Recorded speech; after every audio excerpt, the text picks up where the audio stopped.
Welcome to the Spy Collection. Here is Anastasios, and not so long ago we talked about the spy history of the Sony TR-911 radio receiver, based on a Polish counterintelligence publication. Today we'll look at another lesser-known spy device that was also referenced there.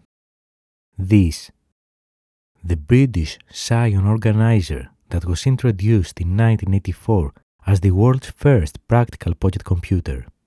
Some might argue that it set the foundations for the future PDAs or even today's smartphones.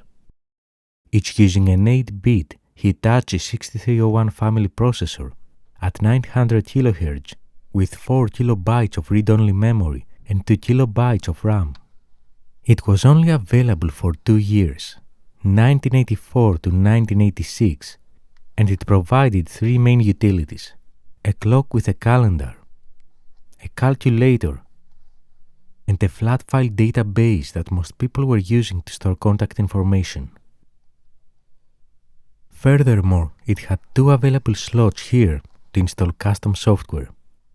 Those cartridges were named data packs, and its software could be written in the POPL programming language, primarily designed for math functions. When released, its price was 99 British pounds, and today it's almost impossible to find any of them, even more so in a fully operational state like this. Certainly, such a tool can provide a lot of value to a Cold War spy. It's compact, commercially available, and can store and process a decent amount of information for its size. But let's read what Poland's ABW, the Internal Security Agency, specifically their spy hunters, wrote about it in this historical publication called Methods of Intelligence and Counterintelligence Operations. Psion Organiser 1, whose production began in 1984, is considered to be the first pocket computer in history.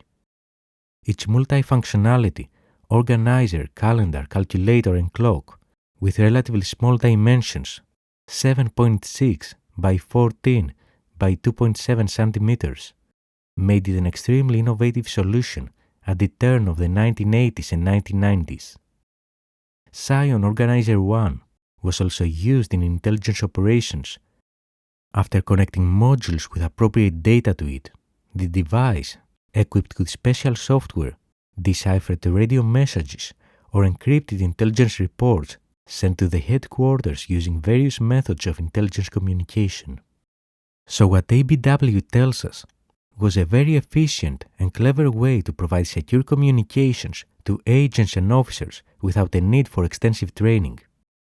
The agency's cryptologists could program a data pack with her algorithm, and then the agents would only need to plug in the data pack, type the received ciphertext, and immediately get back the unencrypted message, and vice versa for encrypting messages before transmitting them. Unfortunately, ABW hasn't declassified the details of the exact crypto that was used, so we cannot replicate it in this video, but regardless, it indicates the tactics employed at the time for covert communications.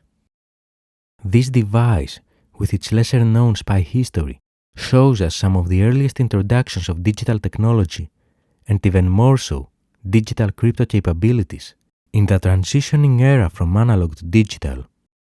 A rare piece of espionage history, and another example of how nothing's as it seems.